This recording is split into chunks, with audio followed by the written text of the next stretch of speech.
Chapter 1. The Game.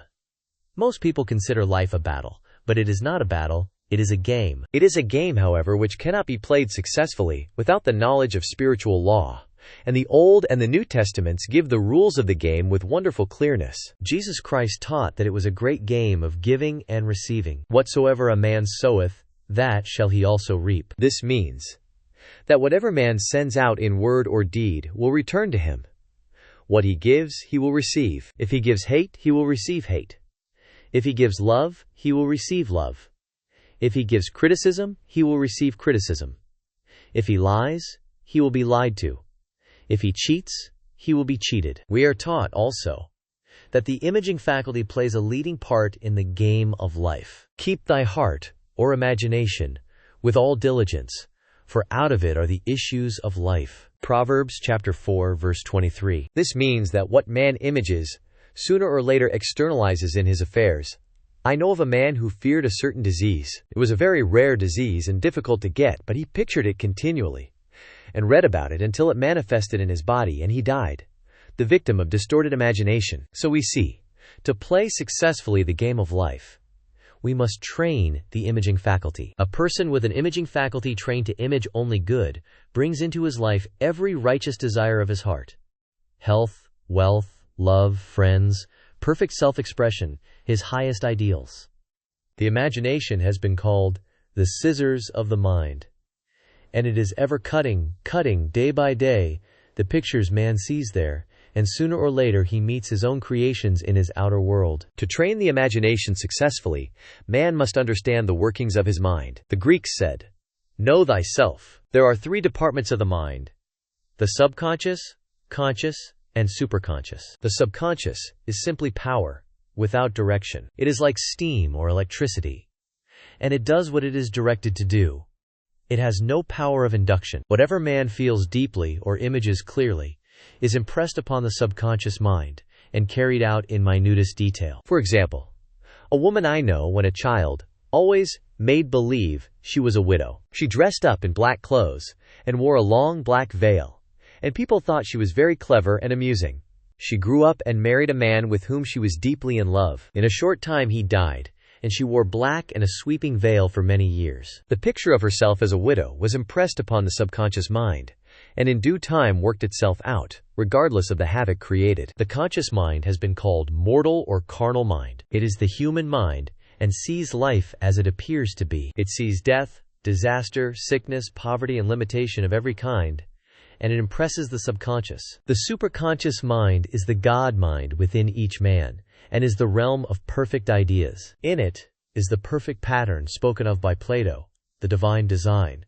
For there is a divine design for each person. There is a place that you are to fill and no one else can fill, something you are to do which no one else can do. There is a perfect picture of this in the superconscious mind. It usually flashes across the conscious as an unattainable ideal, something too good to be true. In reality, it is man's true destiny, or destination, flashed to him from the infinite intelligence which is within himself. Many people, however, are in ignorance of their true destinies, and are striving for things and situations which do not belong to them, and would only bring failure and dissatisfaction if attained. For example, a woman came to me and asked me to speak the word that she would marry a certain man with whom she was very much in love. She called him A.B. I replied that this would be a violation of spiritual law, but that I would speak the word for the right man, the divine selection, the man who belonged to her by divine right. I added, if A.B. is the right man, you can't lose him, and if he isn't, you will receive his equivalent. She saw A.B. frequently, but no headway was made in their friendship. One evening she called and said, "Do you know, for the last week, A.B. hasn't seemed so wonderful to me." I replied, "Maybe he is not the divine selection. Another man may be the right one." Soon after that, she met another man who fell in love with her at once, and who said she was his ideal. In fact, he said all the things that she had always wished A.B. would say to her. She remarked, "It was quite uncanny." She soon returned his love, and lost all interest in A.B. This shows the law of substitution. A right idea was substituted for a wrong one, therefore there was no loss or sacrifice involved. Jesus Christ said, "Seek ye first the kingdom of God and his righteousness, and all these things shall be added unto you." and he said the kingdom was within man. The kingdom is the realm of right ideas, or the divine pattern. Jesus Christ taught that man's words played a leading part in the game of life. By your words ye are justified, and by your words ye are condemned. Many people have brought disaster into their lives through idle words. For example, a woman once asked me why her life was now one of poverty of limitation. Formerly she had a home, was surrounded by beautiful things, and had often tired of the management of her home, and had said repeatedly, "I'm sick and tired of things. I wish I lived in a trunk."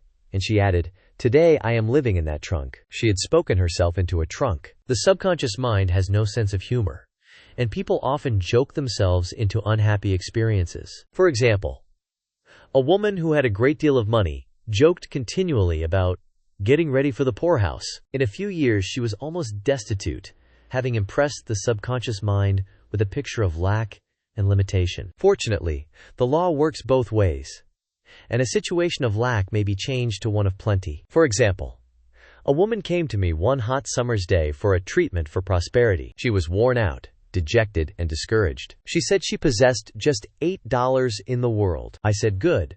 Well, bless the $8 and multiply them as Jesus Christ multiplied the loaves and fishes. For he taught that every man had the power to bless and to multiply, to heal and to prosper." She said, "What shall I do next?" I replied, "Follow intuition. Have you a hunch to do anything or to go anywhere?" Intuition means intuition, or to be taught from within. It is man's unerring guide, and I will deal more fully with its laws in a following chapter. The woman replied, "I don't know. I seem to have a hunch to go home. I've just enough money for car fare." Her home was in a distant city and was one of lack and limitation, and the reasoning mind, or intellect, would have said, "Stay in New York and get work and make some money." I replied, "Then go home. Never violate a hunch." I spoke the following words for her.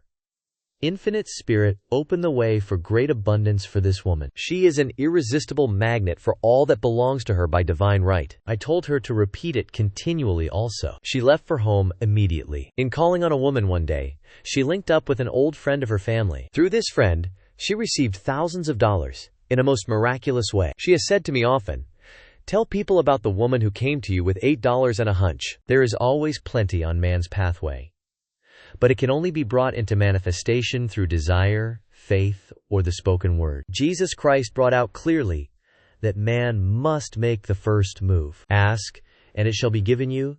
Seek, and ye shall find. Knock, and it shall be opened unto you. Matthew chapter 7, verse 7. In the scriptures we read, "Concerning the works of my hands command ye me." Infinite intelligence, God, is ever ready to carry out man's smallest or greatest demands. Every desire, uttered or unexpressed, is a demand. We are often startled by having a wish suddenly fulfilled. For example, one Easter, having seen many beautiful rose trees in the florist's windows, I wished I would receive one, and for an instant saw it mentally being carried in the door. Easter came, and with it a beautiful rose tree. I thanked my friend the following day, and told her it was just what I had wanted. She replied, "I didn't send you a rose tree, I sent you lilies." The man had mixed the order, and sent me a rose tree simply because I had started the law in action, and I had to have a rose tree. Nothing stands between man and his highest ideals, and every desire of his heart, but doubt and fear. When man can wish without worrying,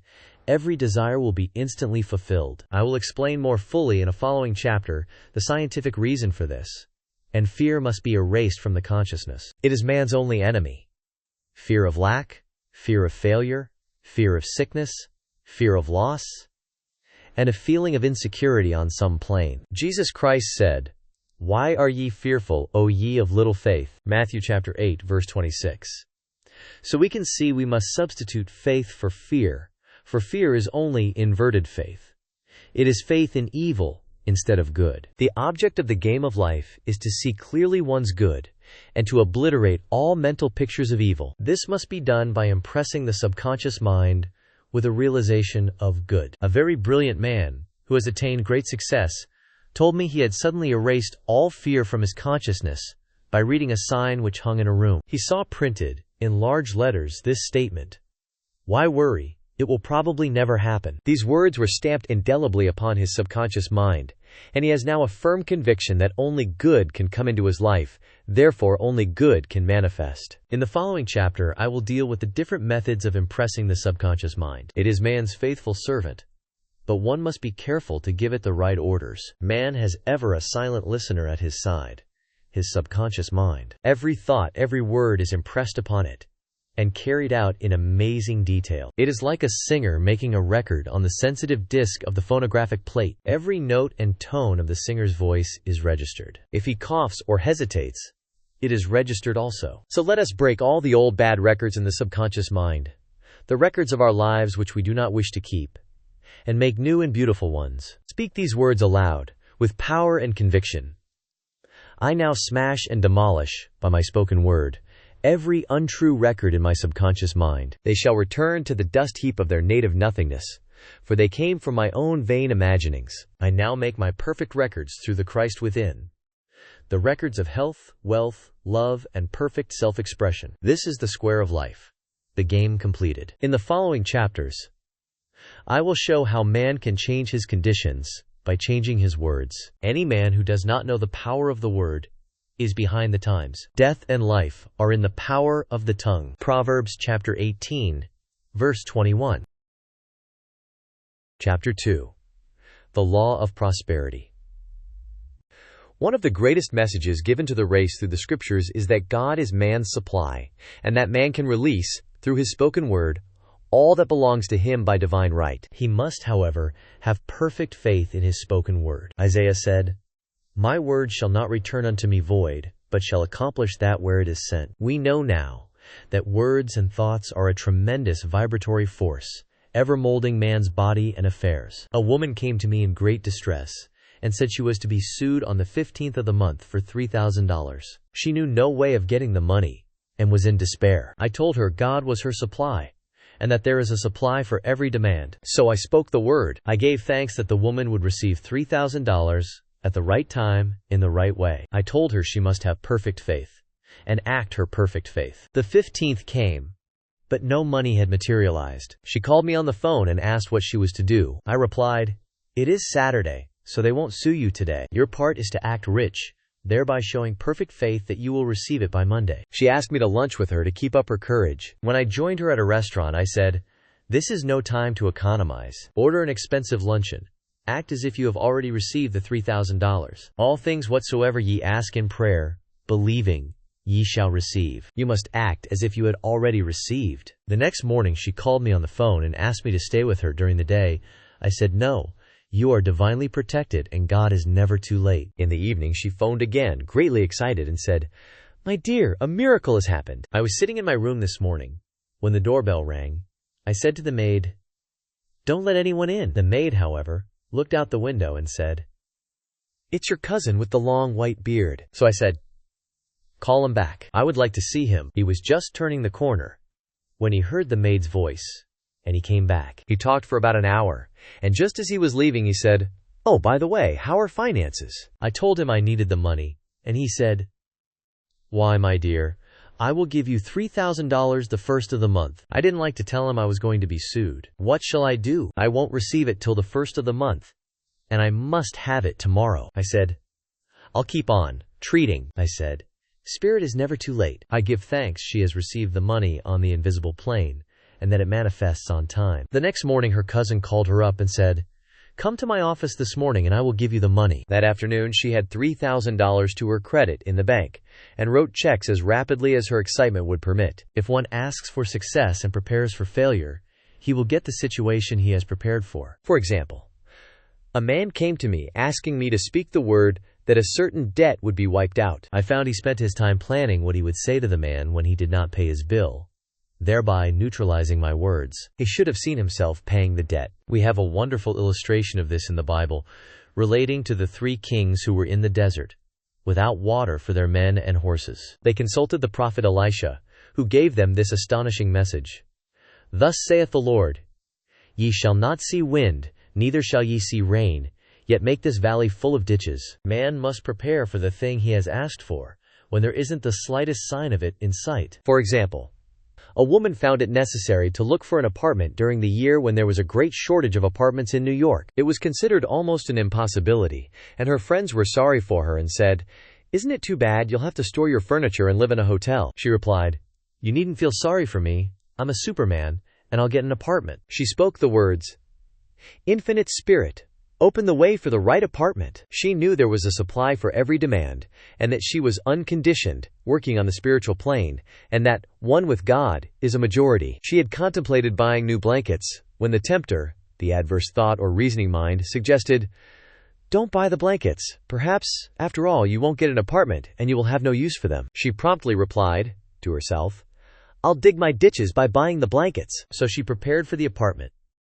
acted as though she already had it. She found one in a miraculous way, and it was given to her, although there were over 200 other applicants. The blankets showed active faith. It is needless to say that the ditches, dug by the 3 kings in the desert, were filled to overflowing. Read 2 Kings.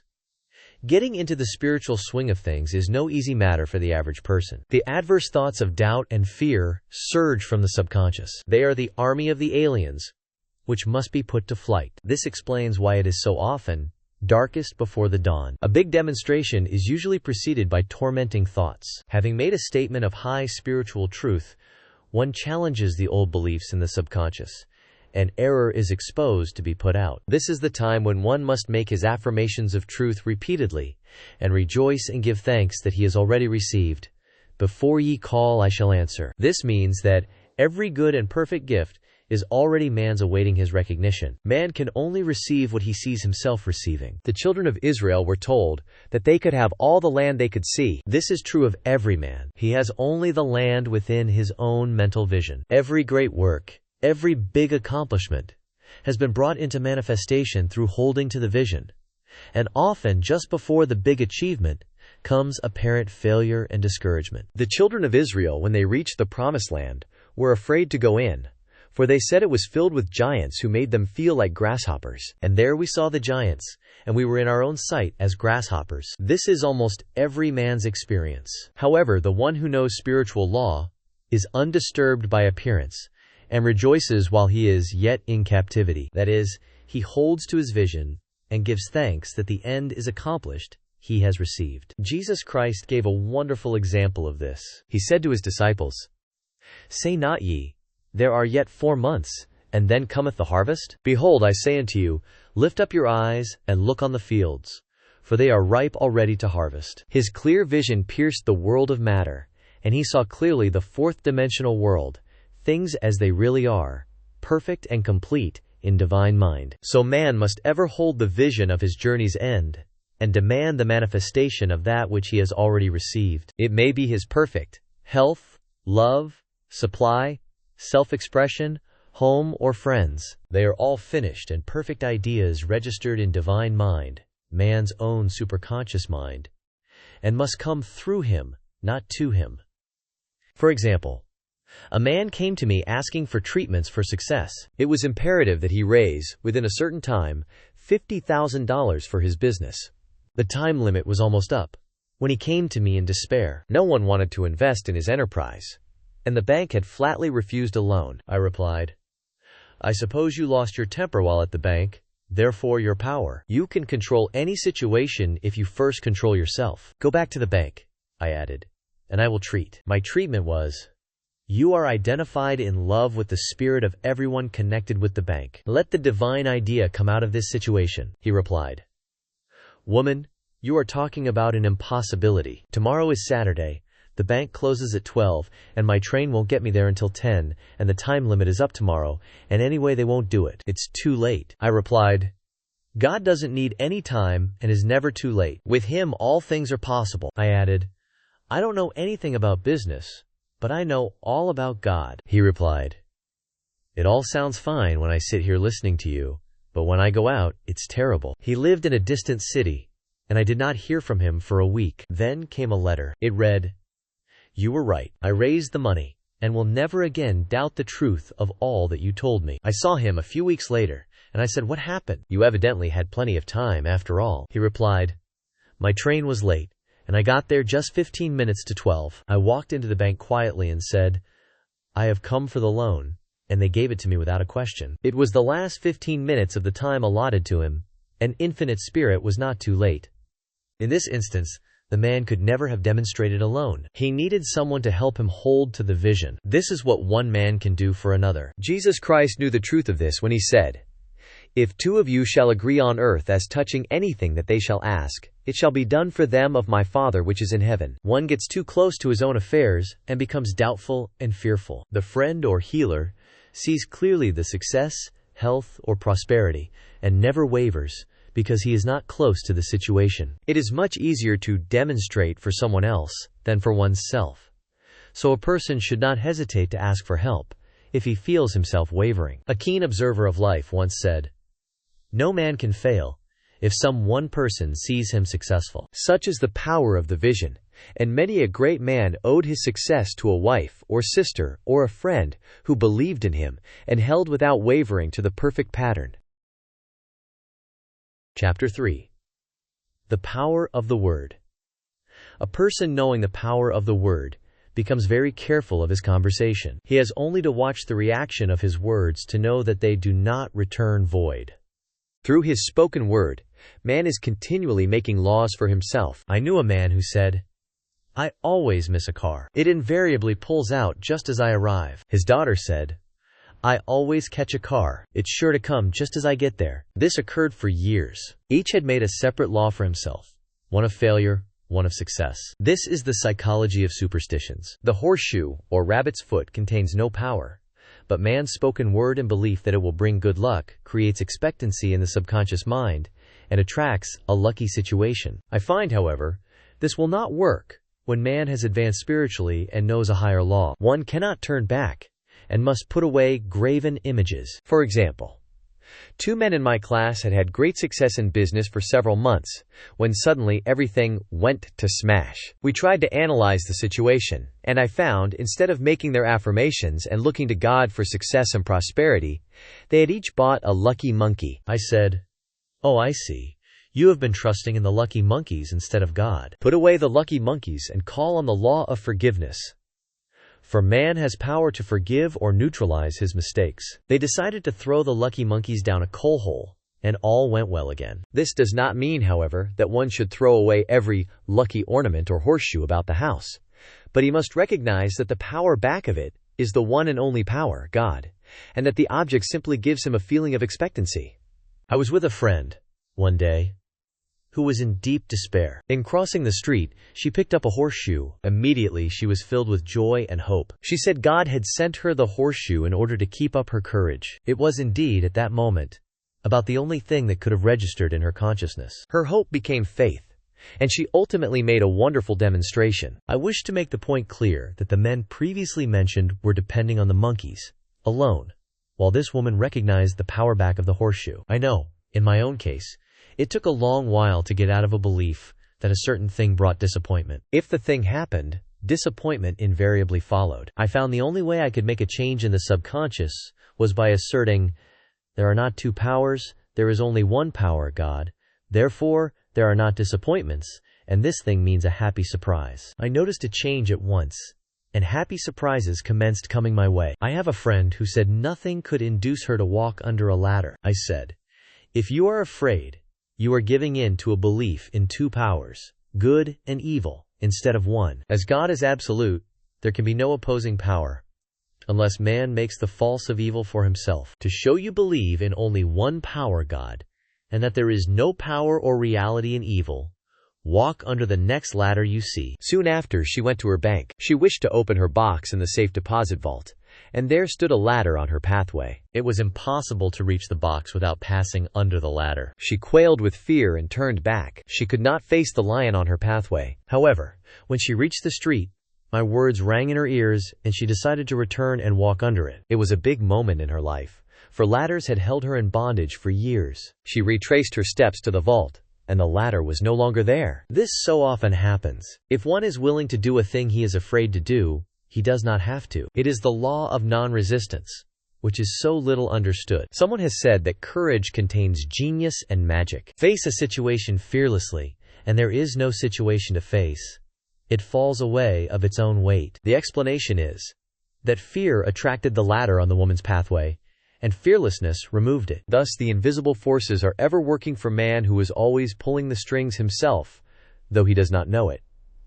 Owing to the vibratory power of words, whatever man voices, he begins to attract. People who continually speak of disease invariably attract it. After man knows the truth, he cannot be too careful of his words. For example, I have a friend who often says on the phone, "Do come to see me and have an old-fashioned chat." This old-fashioned chat means an hour of about 500 to 1,000 destructive words, the principal topics being loss, lack, failure, and sickness. I reply, "No, I thank you. I've had enough old-fashioned chats in my life. They are too expensive, but I will be glad to have a new-fashioned chat and talk about what we want, not what we don't want." There is an old saying that man only dares use his words for three purposes: to heal, bless, or prosper. What man says of others will be said of him, and what he wishes for another, he is wishing for himself. Curses, like chickens, come home to roost. If a man wishes someone bad luck, he is sure to attract bad luck himself. If he wishes to aid someone to success, he is wishing and aiding himself to success. The body may be renewed and transformed through the spoken word and clear vision, and disease be completely wiped out of the consciousness. The metaphysician knows that all disease has a mental correspondence, and in order to heal the body, one must first heal the soul. The soul is the subconscious mind, and it must be saved from wrong thinking. In the 23rd Psalm we read, "He restoreth my soul." This means that the subconscious mind or soul must be restored with the right ideas, and the mystical marriage is the marriage of the soul and the spirit, or the subconscious and superconscious mind. They must be one. When the subconscious is flooded with the perfect ideas of the superconscious, God and man are one. I and the Father are one. That is, he is one with the realm of perfect ideas. He is the man made in God's likeness and image, imagination, and is given power and dominion over all created things, his mind, body, and affairs. It is safe to say that all sickness and unhappiness come from the violation of the law of love. "A new commandment I give unto you, love one another." And in the game of life, love or goodwill takes every trick. For example, a woman I know had, for years, an appearance of a terrible skin disease. The doctors told her it was incurable, and she was in despair. She was on the stage, and she feared she would soon have to give up her profession, and she had no other means of support. She, however, procured a good engagement, and on the opening night made a great hit. She received flattering notices from the critics, and was joyful and elated. The next day she received a notice of dismissal. A man in the cast had been jealous of her success, and had caused her to be sent away. She felt hatred and resentment taking complete possession of her, and she cried out, "Oh God, don't let me hate that man." That night she worked for hours in the silence. She said, "I soon came into a very deep silence. I seemed to be at peace with myself, with the man, and with the whole world. I continued this for 2 following nights, and on the 3rd day I found I was healed completely of the skin disease." In asking for love or goodwill, she had fulfilled the law, for love is the fulfilling of the law, and the disease, which came from subconscious resentment, was wiped out. Continual criticism produces rheumatism, as critical, inharmonious thoughts cause unnatural deposits in the blood, which settle in the joints. False growths are caused by jealousy, hatred, unforgiveness, fear, etc. Every disease is caused by a mind not at ease. I said once, in my class, there is no use asking anyone, "What's the matter with you?" We might just as well say, "Who's the matter with you?" Unforgiveness is the most prolific cause of disease. It will harden arteries or liver, and affect the eyesight. In its train are endless ills. I called on a woman, one day, who said she was ill from having eaten a poisoned oyster. I replied, "Oh no, the oyster was harmless. You poisoned the oyster. What's the matter with you?" She answered, "Oh, about 19 people." She had quarreled with 19 people, and had become so inharmonious that she attracted the wrong oyster. Any inharmony on the external indicates there is mental inharmony. As the within, so the without. Man's only enemies are within himself, and a man's foes shall be they of his own household. Personality is one of the last enemies to be overcome, as this planet is taking its initiation in love. It was Christ's message. Peace on earth, goodwill towards man. The enlightened man, therefore, endeavors to perfect himself upon his neighbor. His work is with himself, to send out goodwill and blessings to every man. And the marvelous thing is that if one blesses a man, he has no power to harm him. For example, a man came to me asking to treat for success in business. He was selling machinery, and rival appeared on the scene with what he proclaimed was a better machine, and my friend feared defeat. I said, first of all, we must wipe out all fear, and know that God protects your interest, and that the divine idea must come out of the situation. That is, the right machine will be sold, by the right man, to the right man. And I added, don't hold one critical thought towards that man. Bless him all day, and be willing not to sell your machine if it isn't the divine idea. So he went to the meeting, fearless and non-resistant, and blessing the other man. He said the outcome was very remarkable. The other man's machine refused to work, and he sold his without the slightest difficulty. But I say unto you, love your enemies, bless them that curse you, do good to them that hate you, and pray for them which spitefully use you and persecute you. Goodwill produces a great aura of protection about the one who sends it, and no weapon that is formed against him shall prosper. In other words, love and good will destroy the enemies with oneself. Therefore, one has no enemies on the external. There is peace on earth for him who sends goodwill to man. Chapter 4. The Law of Non-Resistance. Nothing on earth can resist an absolutely non-resistant person. The Chinese say that water is the most powerful element because it is perfectly non-resistant. It can wear away a rock and sweep all before it. Jesus Christ said, resist not evil, for he knew in reality there is no evil, therefore nothing to resist. Evil has come of man's vain imagination, or a belief in two powers, good and evil. There is an old legend that Adam and Eve ate of Maya, the tree of illusion, and saw two powers instead of one power, God. Therefore, evil is a false law man has made for himself through psychoma or soul sleep. Soul sleep means that man's soul has been hypnotized by the race belief of sin, sickness, and death, etc., which is carnal or mortal thought, and his affairs have outpictured his illusions. We have read in a preceding chapter that man's soul is his subconscious mind, and whatever he feels deeply, good or bad, is outpictured by that faithful servant. His body and affairs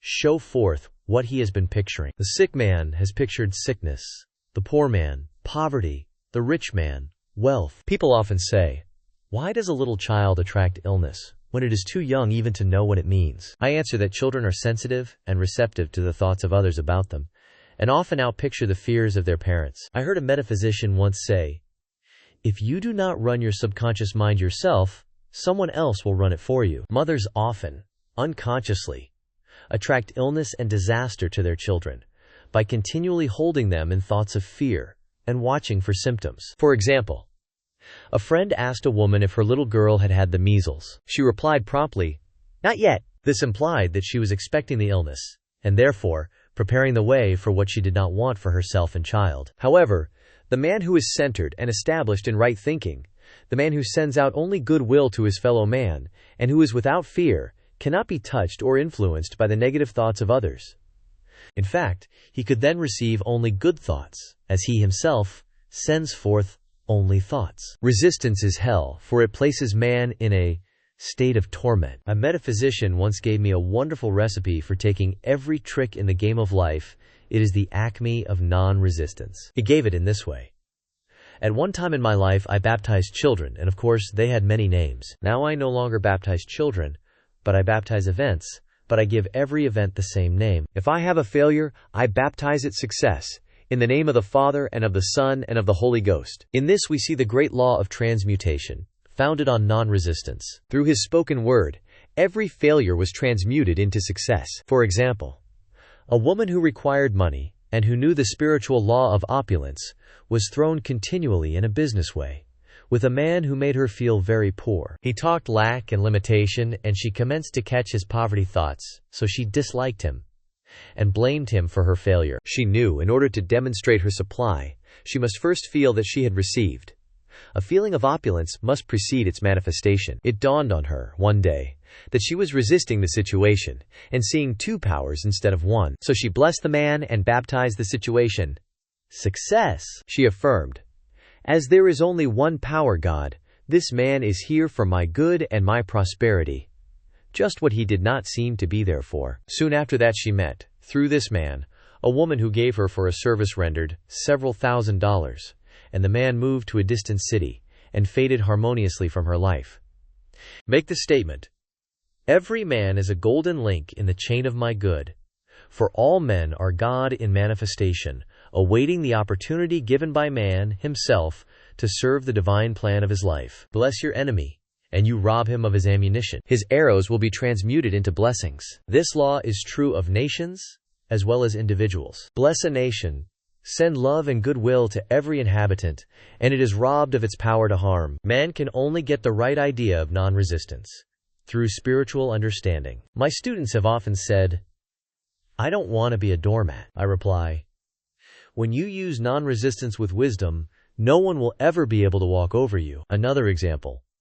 One day I was impatiently awaiting an important telephone call. I resisted every call that came in and made no outgoing calls myself, reasoning that it might interfere with the one I was awaiting. Instead of saying, "Divine ideas never conflict, the call will come at the right time," leaving it to infinite intelligence to arrange, I commenced to manage things myself.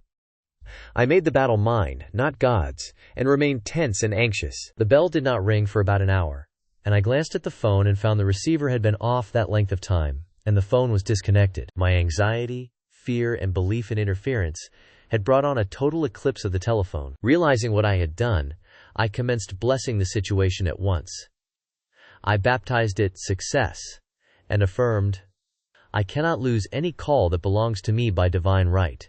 I am under grace and not under law." A friend rushed out to the nearest telephone to notify the company to reconnect. She entered a crowded grocery, but the proprietor left his customers and attended to the call himself. My phone was connected at once, and 2 minutes later, I received a very important call, and about an hour afterward, the one I had been awaiting. One's ships come in over a calm sea. So long as man resists a situation, he will have it with him. If he runs away from it, it will run after him. For example, I repeated this to a woman one day, and she replied, "How true that is. I was unhappy at home.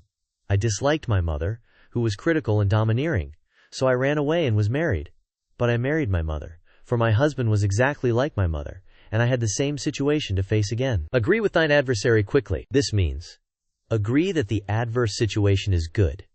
Be undisturbed by it, and it falls away of its own weight. "None of these things move me" is a wonderful affirmation. The inharmonious situation comes from some inharmony within man himself. When there is, in him, no emotional response to an inharmonious situation, it fades away forever from his pathway. So we see man's work is ever with himself. People have said to me, "Give treatments to change my husband or my brother." I reply, "No. I will give treatments to change you. When you change, your husband and your brother will change." One of my students was in the habit of lying. I told her it was a failure method, and if she lied, she would be lied to. She replied, "I don't care. I can't possibly get along without lying." One day she was speaking on the phone to a man with whom she was very much in love. She turned to me and said, "I don't trust him. I know he's lying to me." I replied, "Well, you lie yourself, so someone has to lie to you.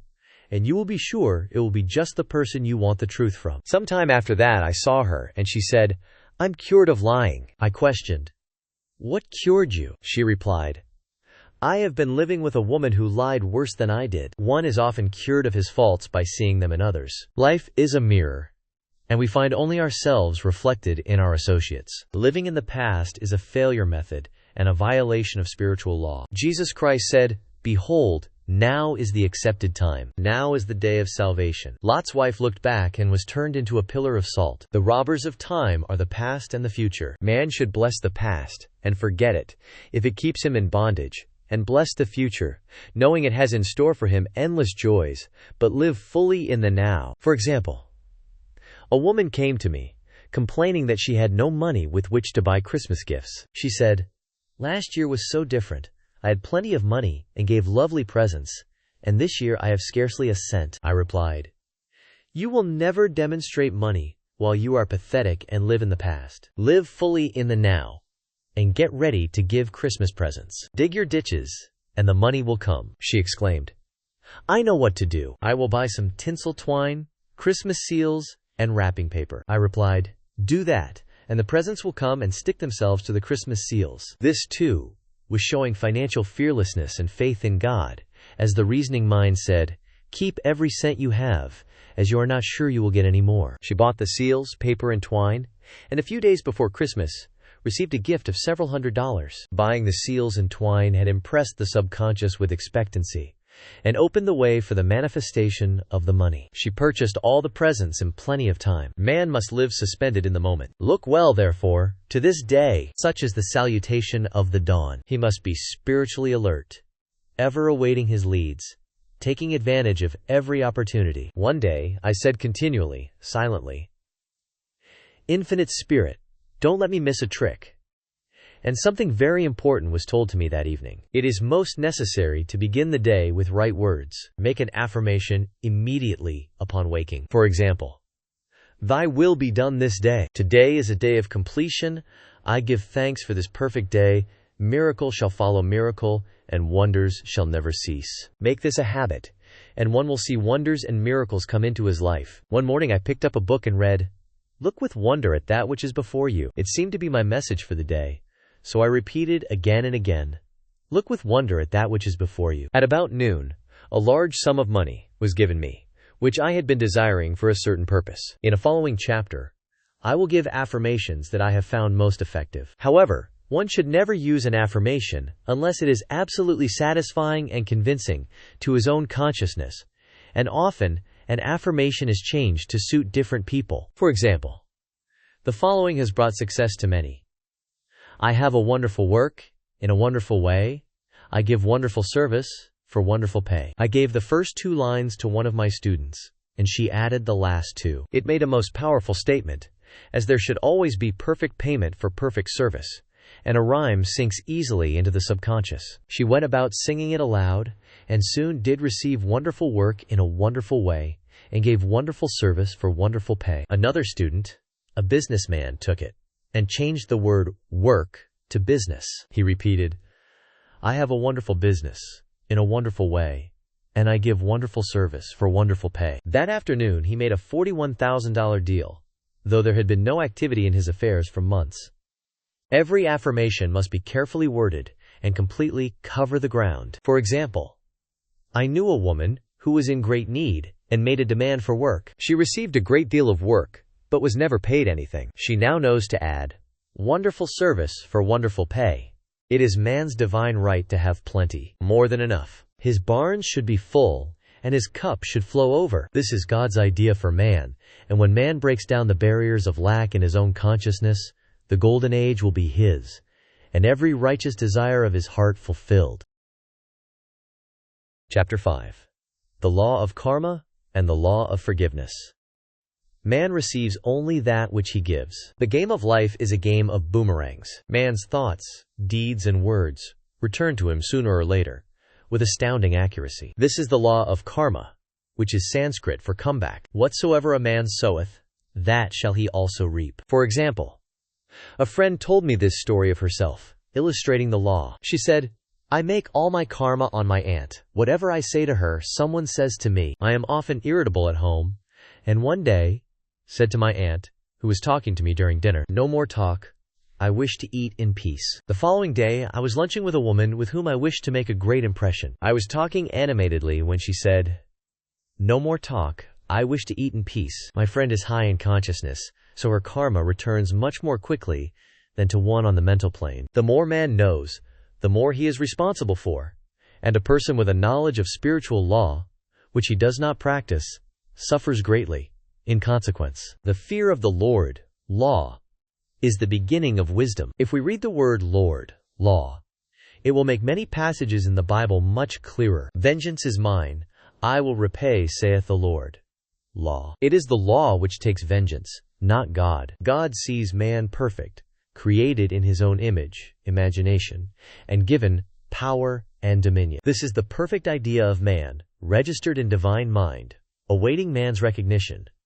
For man can only be what he sees himself to be, and only attain what he sees himself attaining. "Nothing ever happens without an onlooker," is an ancient saying. Man sees first his failure or success, his joy or sorrow, before it swings into visibility from the scenes set in his own imagination. We have observed this in the mother picturing disease for her child, or a woman seeing success for her husband. Jesus Christ said, "And ye shall know the truth, and the truth shall make you free." So we see freedom from all unhappy conditions comes through knowledge, a knowledge of spiritual law. Obedience precedes authority, and the law obeys man when he obeys the law. The law of electricity must be obeyed before it becomes man's servant. When handled ignorantly, it becomes man's deadly foe. So with the laws of mind. For example, a woman with a strong personal will wished she owned a house which belonged to an acquaintance, and she often made mental pictures of herself living in the house. In the course of time, the man died,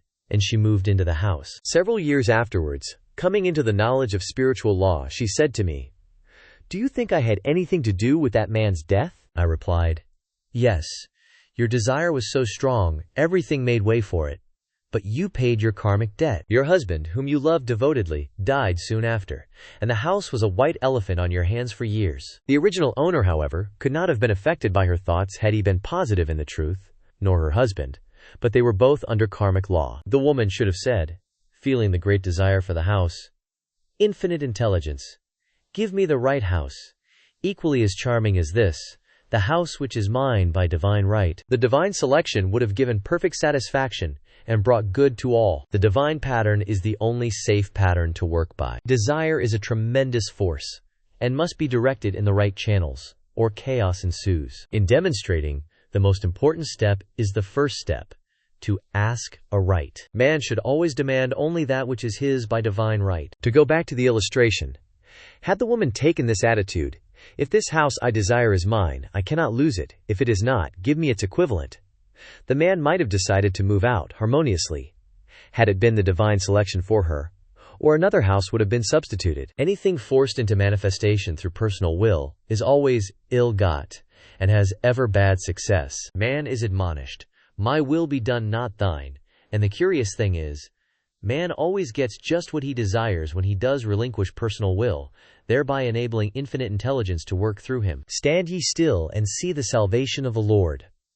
Law. For example, a woman came to me in great distress. Her daughter had determined to take a very hazardous trip, and the mother was filled with fear. She said she had used every argument, had pointed out the dangers to be encountered, and forbidden her to go. But the daughter became more and more rebellious and determined. I said to the mother, "You are forcing your personal will upon your daughter, which you have no right to do, and your fear of the trip is only attracting it, for man attracts what he fears." I added, "Let go and take your mental hands off. Put it in God's hands and use this statement. I put this situation in the hands of infinite love and wisdom. If this trip is the divine plan, I bless it and not longer resist.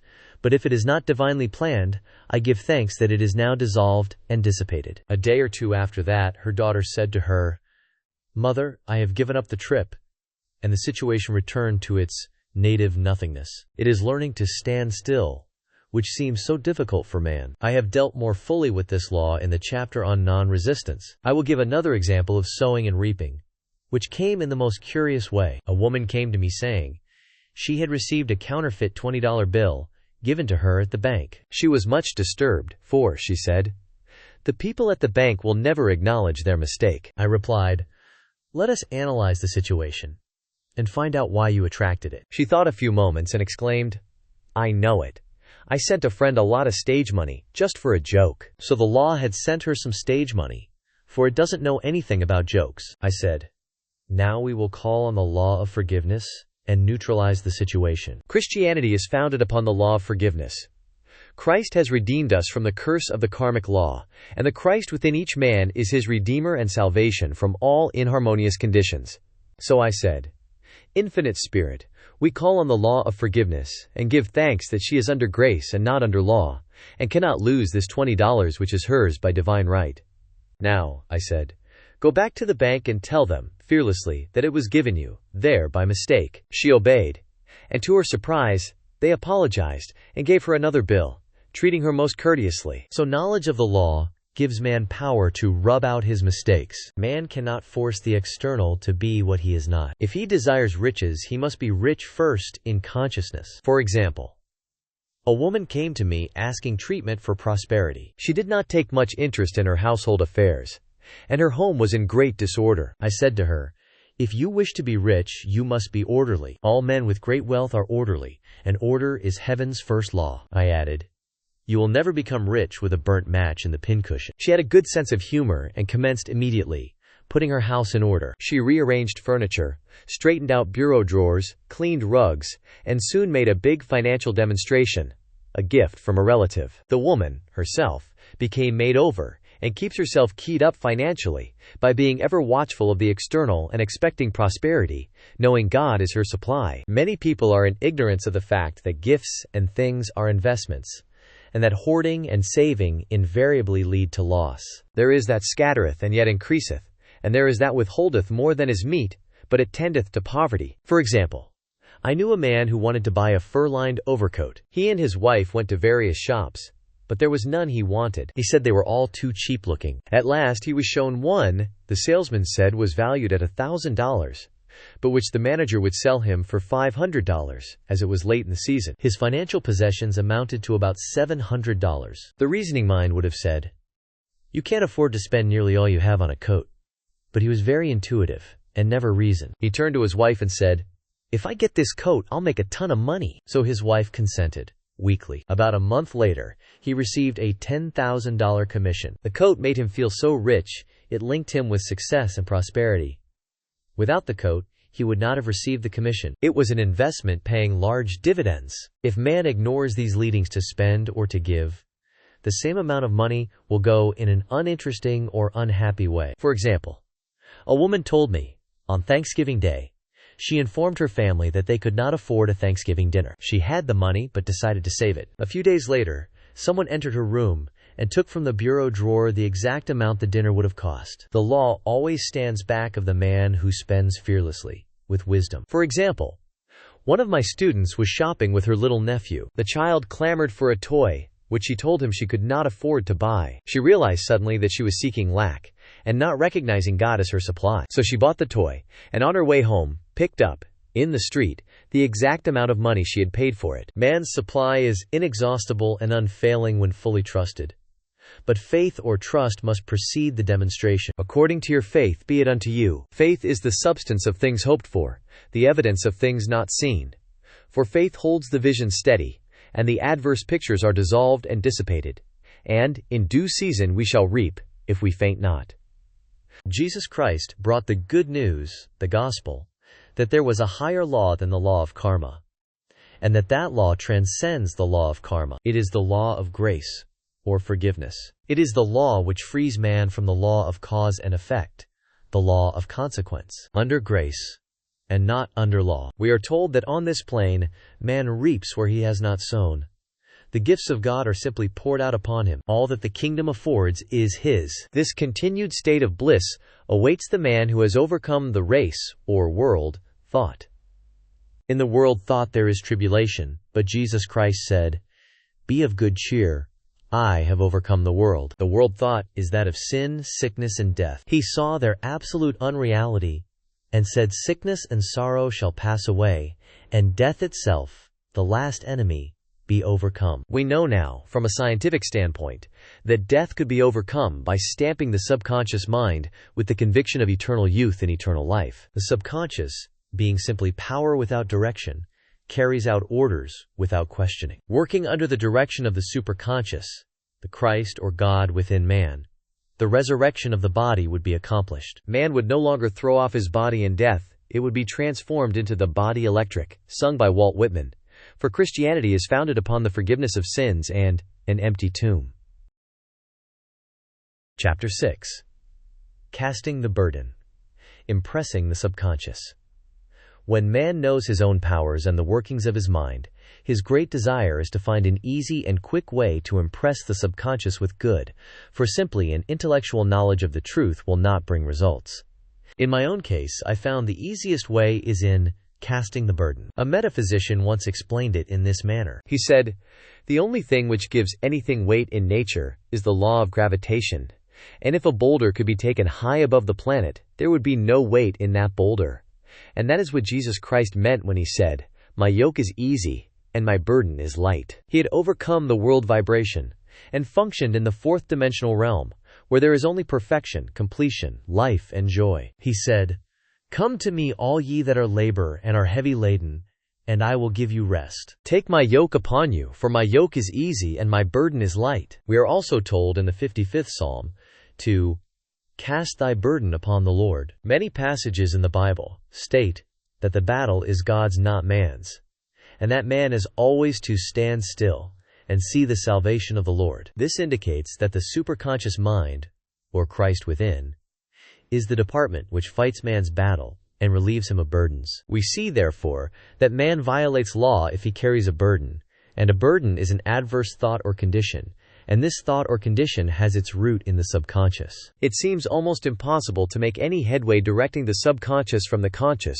or reasoning mind, as the reasoning mind, the intellect, is limited in its conceptions, and filled with doubts and fears. How scientific it then is to cast the burden upon the superconscious mind, or Christ within, where it is made light, or dissolved into its native nothingness.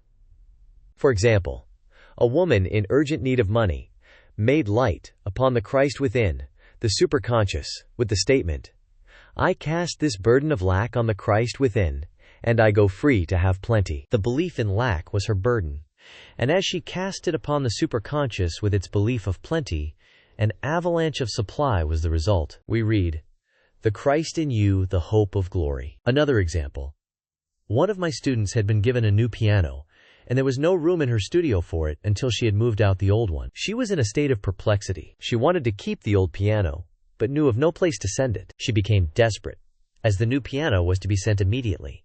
In fact, was on its way, with no place to put it. She said it came to her to repeat, "I cast this burden on the Christ within, and I go free." A few moments later, her phone rang, and a woman friend asked if she might rent her old piano, and it was moved out a few minutes before the new one arrived. I knew a woman whose burden was resentment. She said, "I cast this burden of resentment on the Christ within, and I go free to be loving, harmonious, and happy." The almighty superconscious flooded the subconscious with love, and her whole life was changed. For years, resentment had held her in a state of torment and imprisoned her soul, the subconscious mind. The statement should be made over and over and over, sometimes for hours at a time, silently or audibly, with quietness but determination. I have often compared it to winding up a Victrola. We must wind ourselves up with spoken words. I have noticed, in casting the burden, after a little while, one seems to see clearly. It is impossible to have clear vision.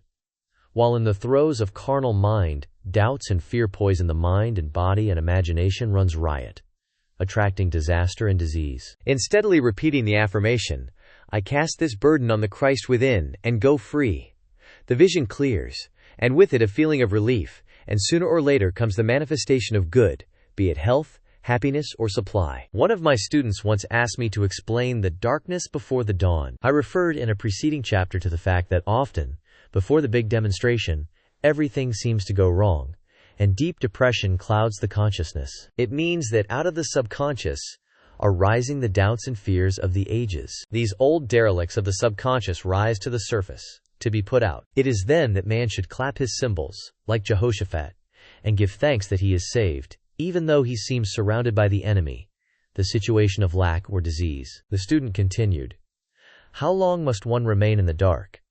And I replied, "Until one can see in the dark, and casting the burden enables one to see in the dark." In order to impress the subconscious, active faith is always essential. Faith without works is dead. In these chapters I have endeavored to bring out this point. Jesus Christ showed active faith when he commanded the multitude to sit down on the ground before he gave thanks for the loaves and fishes. I will give another example showing how necessary this step is. In fact, active faith is the bridge over which man passes to his promised land. Through misunderstanding, a woman had been separated from her husband, whom she loved deeply. He refused all offers of reconciliation and would not communicate with her in any way. Coming into the knowledge of spiritual law, she denied the appearance of separation. She made this statement, "There is no separation in divine mind, therefore, I cannot be separated from the love and companionship which are mine by divine right." She showed active faith by arranging a place for him at the table every day, thereby impressing the subconscious with a picture of his return. Over a year passed, but she never wavered, and one day he walked in. The subconscious is often impressed through music. Music has a fourth-dimensional quality and releases the soul from imprisonment. It makes wonderful things seem possible and easy of accomplishment. I have a friend who uses her Victrola daily for this purpose. It puts her in perfect harmony and releases the imagination. Another woman often dances while making her affirmations. The rhythm and harmony of music and motion carry her words forth with tremendous power. The student must remember also not to despise the day of small things. Invariably, before a demonstration come signs of land. Before Columbus reached America, he saw birds and twigs which showed him land was near. So it is with a demonstration, but often the student mistakes it for the demonstration itself and is disappointed. For example, a woman had spoken the word for a set of dishes. Not long afterwards, a friend gave her a dish which was old and cracked. She came to me and said,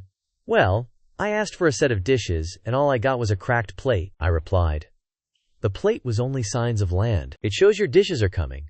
Look upon it as a birds and seaweed." And not long afterwards the dishes came. Continually making believe impresses the subconscious. If one makes believe he is rich and makes believe he is successful, in due time he will reap. Children are always making believe. And, "Except ye be converted, and become as little children, ye shall not enter the kingdom of heaven." For example, I know of a woman who was very poor, but no one could make her feel poor. She earned a small amount of money from rich friends, who constantly reminded her of her poverty, and to be careful in saving. Regardless of their admonitions, she would spend all her earnings on a hat, or make someone a gift, and be in a rapturous state of mind. Her thoughts were always centered on beautiful clothes and rings and things, but without envying others. She lived in the world of the wondrous, and only riches seemed real to her. Before long she married a rich man, and the rings and things became visible. I do not know whether the man was the divine selection, but opulence had to manifest in her life, as she had imaged only opulence. There is no peace or happiness for man until he has erased all fear from the subconscious. Fear is misdirected energy and must be redirected or transmuted into faith. Jesus Christ said, "Why are ye fearful, O ye of little faith? All things are possible to him that believeth." I am asked so often by my students,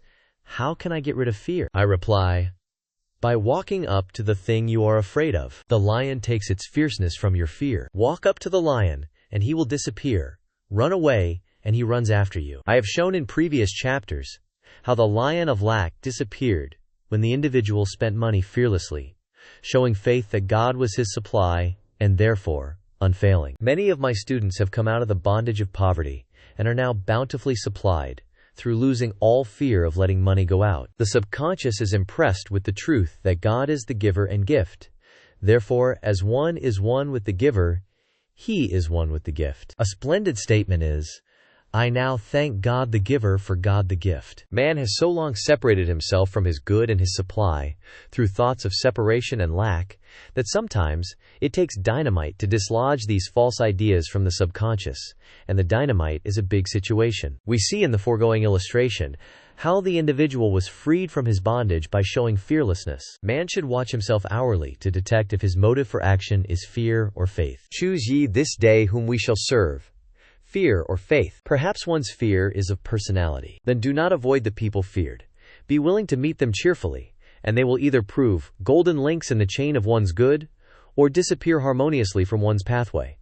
Perhaps one's fear is of disease or germs. Then one should be fearless and undisturbed in a germ-laden situation, and he would be immune. One can only contract germs while vibrating at the same rate as the germ, and fear drags men down to the level of the germ. Of course, the disease-laden germ is the product of carnal mind, as all thought must objectify. Germs do not exist in the superconscious or divine mind, therefore are the product of man's vain imagination. In the twinkling of an eye, man's release will come when he realizes there is no power in evil. The material world will fade away, and the fourth dimensional world, the world of the wondrous, will swing into manifestation. And I saw a new heaven and a new earth, and there shall be no more death, neither sorrow nor crying, neither shall there be any more pain, for the former things are passed away.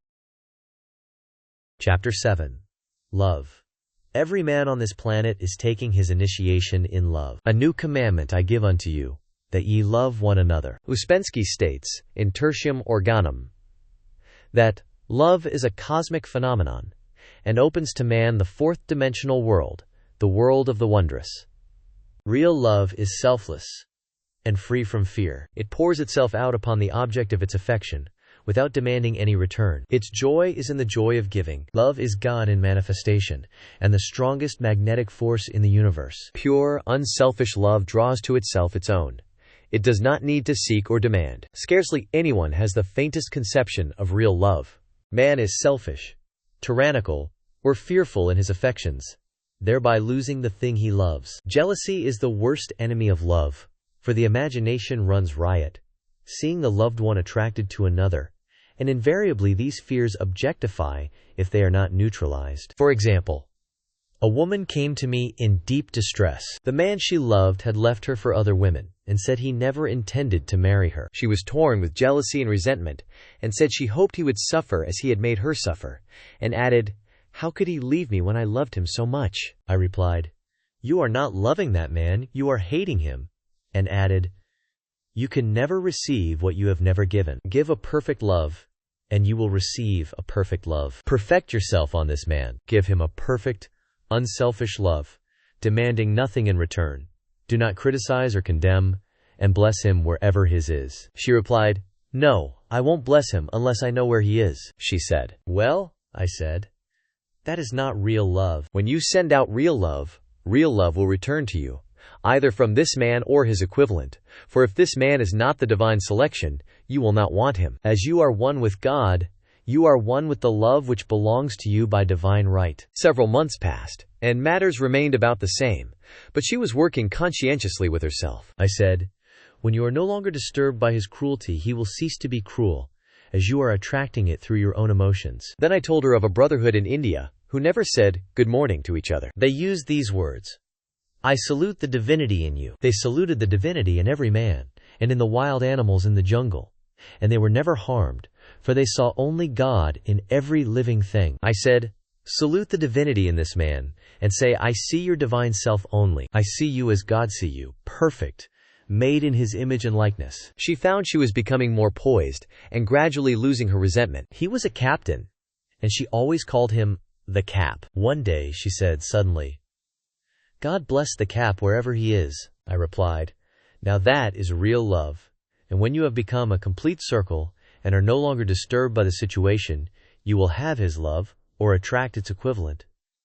I was moving at this time, and did not have a telephone, so was out of touch with her for a few weeks, when one morning I received a letter saying, "We are married." At the earliest opportunity, I paid her a call. My first words were, "What happened?" "Oh," she exclaimed, "a miracle." One day I woke up, and all suffering had ceased. I saw him that evening, and he asked me to marry him. We were married in about a week, and I have never seen a more devoted man. There is an old saying, "No man is your enemy, no man is your friend, every man is your teacher." So one should become impersonal, and learn what each man has to teach him, and soon he would learn his lessons and be free. The woman's lover was teaching her selfless love, which every man, sooner or later, must learn. Suffering is not necessary for man's development.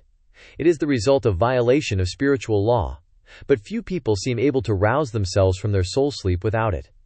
When people are happy, they usually become selfish, and automatically the law of karma is set in action. Man often suffers loss through lack of appreciation. I knew a woman who had a very nice husband, but she said often, "I don't care anything about being married, but that is nothing against my husband. I'm simply not interested in married life." She had other interests, and scarcely remembered she had a husband. She only thought of him when she saw him. One day her husband told her he was in love with another woman, and left. She came to me in distress and resentment. I replied, "It is exactly what you spoke the word for. You said you didn't care anything about being married, so the subconscious worked to get you unmarried." She said, "Oh yes, I see. People get what they want, and then feel very much hurt." She soon became in perfect harmony with the situation, and knew they were both much happier apart. When a woman becomes indifferent or critical, and ceases to be an inspiration to her husband, he misses the stimulus of their early relationship, and is restless and unhappy. A man came to me dejected,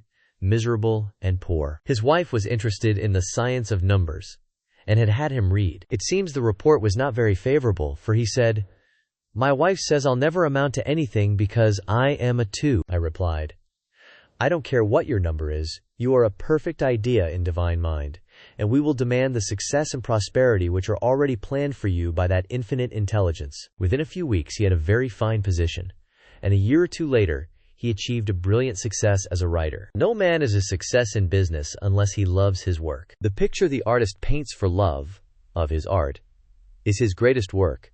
The potboiler is always something to live down. No man can attract money if he despises it. Many people are kept in poverty by saying, "Money means nothing to me, and I have a contempt for people who have it." This is the reason so many artists are poor. Their contempt for money separates them from it. I remember hearing one artist say of another, "He's no good as an artist, he has money in the bank." This attitude of mind, of course, separates man from his supply. He must be in harmony with a thing in order to attract it. Money is God in manifestation, as freedom from want and limitation. But it must be always kept in circulation and put to right uses. Hoarding and saving react with grim vengeance. This does not mean that man should not have houses and lots, stocks and bonds, for the barns of the righteous man shall be full. It means man should not hoard even the principal, if an occasion arises, when money is necessary. In letting it go out fearlessly and cheerfully, he opens the way for more to come in, for God is man's unfailing and inexhaustible supply. This is the spiritual attitude towards money, and the great bank of the universal never fails. We see an example of hoarding in the film production of Greed. The woman won $5,000 in a lottery, but would not spend it. She hoarded and saved, let her husband suffer and starve, and eventually she scrubbed floors for a living. She loved the money itself and put it above everything, and one night she was murdered, and the money taken from her. This is an example of where love of money is the root of all evil. Money in itself is good and beneficial, but used for destructive purposes, hoarded and saved, or considered more important than love, brings disease and disaster, and the loss of the money itself. Follow the path of love, and all things are added, for God is love, and God is supply. Follow the path of selfishness and greed, and the supply vanishes, or man is separated from it. For example, I knew the case of a very rich woman who hoarded her income. She rarely gave anything away, but bought things for herself. She was very fond of necklaces, and a friend once asked her how many she possessed. She replied, 67. She bought them and put them away, carefully wrapped in tissue paper. Had she used the necklaces, it would have been quite legitimate, but she was violating the law of use. Her closets were filled with clothes she never wore, and jewels which never saw the light. The woman's arms were gradually becoming paralyzed from holding on to things, and eventually she was considered incapable of looking after her affairs, and her wealth was handed over to others to manage. So man, in ignorance of the law, brings about his own destruction. All disease, all unhappiness, come from the violation of the law of love. Man's boomerangs of hate, resentment, and criticism come back laden with sickness and sorrow. Love seems almost a lost art, but the man with the knowledge of spiritual law knows it must be regained, for without it he has become as sounding brass and tinkling cymbals. For example, I had a student who came to me month after month to clean her consciousness of resentment. After a while, she arrived at the point where she resented only one woman, but that one woman kept her busy. Little by little, she became poised and harmonious, and one day, all resentment was wiped out. She came in radiant and exclaimed, "You can't understand how I feel." The woman said something to me, and instead of being furious, I was loving and kind, and she apologized and was perfectly lovely to me. No one can understand the marvelous lightness I feel within. Love and goodwill are invaluable in business. For example, a woman came to me, complaining of her employer. She said she was cold and critical, and knew she did not want her in the position. "Well," I replied, "salute the divinity in the woman and send her love." She said, "I can't. She's a marble woman." I answered, "You remember the story of the sculptor who asked for a certain piece of marble? He was asked why he wanted it, and he replied, 'Because there is an angel in the marble, and out it he produced a wonderful work of art.'" She said, "Very well, I'll try it." A week later she came back and said, "I did what you told me to, and now the woman is very kind, and took me out in her car." People are sometimes filled with remorse for having done someone an unkindness, perhaps years ago. If the wrong cannot be righted, its effect can be neutralized by doing someone a kindness in the present. This one thing I do, forgetting those things which are behind and reaching forth unto things where are before. Sorrow, regret, and remorse tear down the cells of the body and poison the atmosphere of the individual. A woman said to me in deep sorrow, "Treat me to be happy and joyous, for my sorrow makes me so irritable with members of my family that I keep making more karma." I was asked to treat a woman who was mourning for her daughter. I denied all belief in loss and separation and affirmed that God was the woman's joy, love, and peace. The woman gained her poise at once, but sent word by her son not to treat any longer, because she was so happy it wasn't respectable. So mortal mind loves to hang on to its griefs and regrets. I knew a woman who went about bragging of her troubles.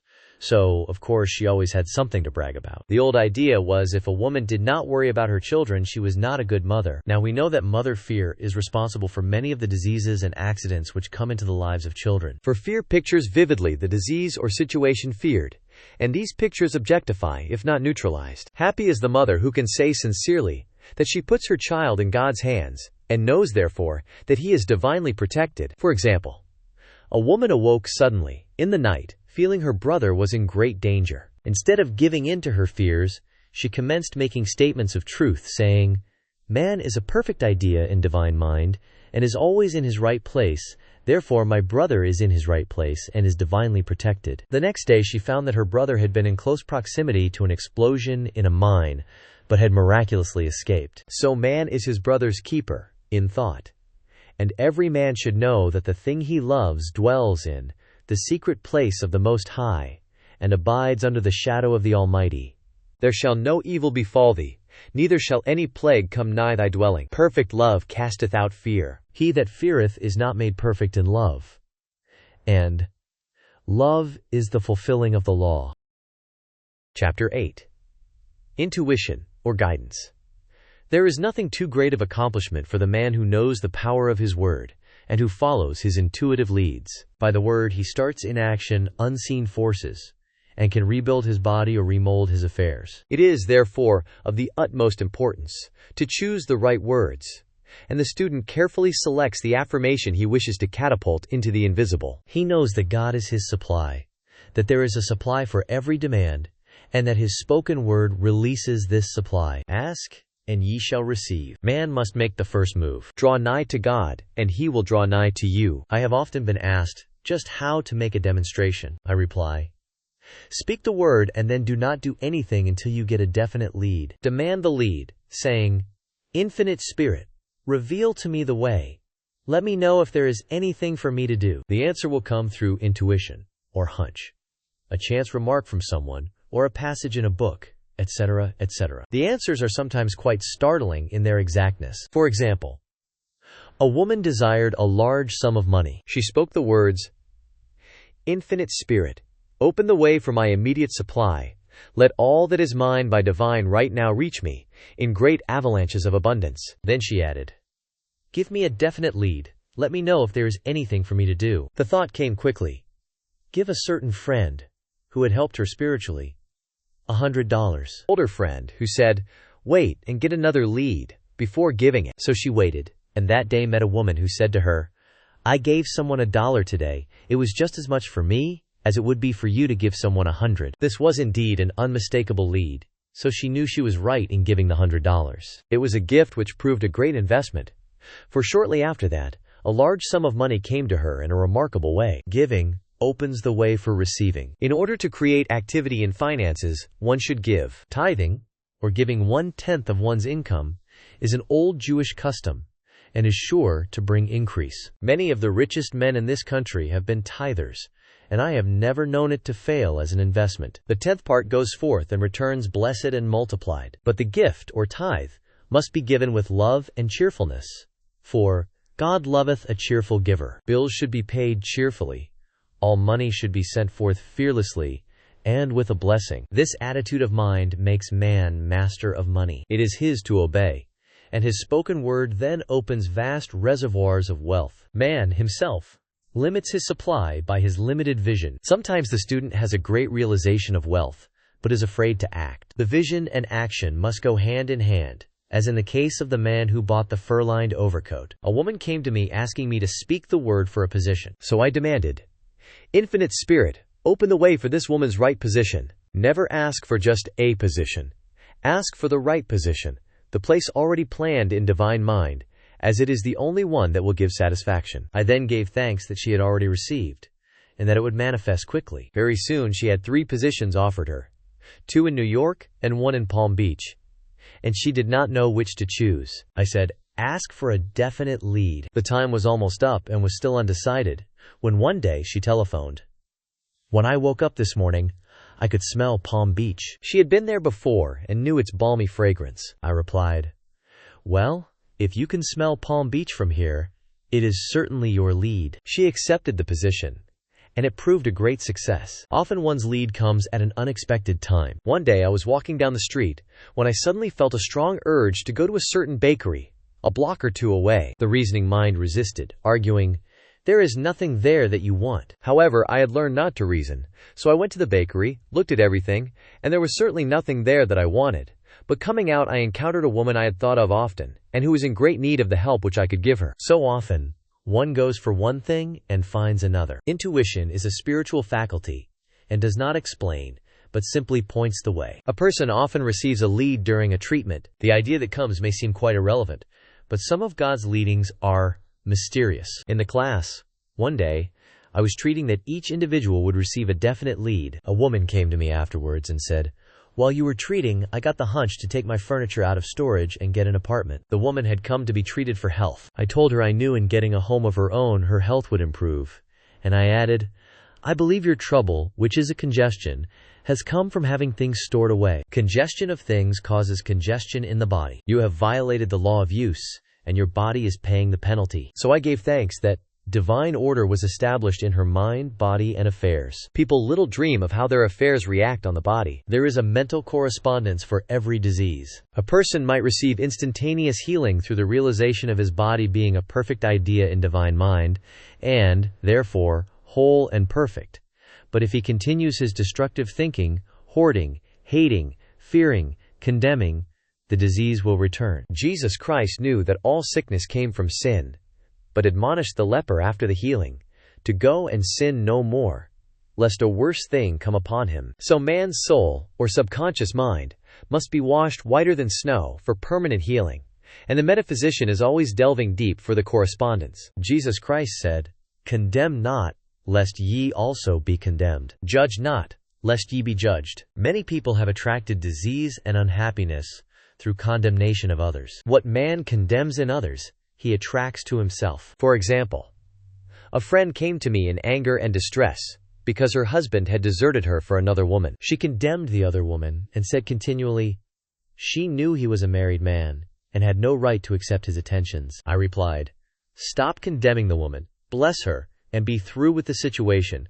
Otherwise, you are attracting the same thing to yourself." She was deaf to my words, and a year or 2 later, became deeply interested in a married man, herself. Man picks up a live wire whenever he criticizes or condemns, and may expect a shock. Indecision is a stumbling block in many a pathway. In order to overcome it, make the statement repeatedly, "I am always under direct inspiration.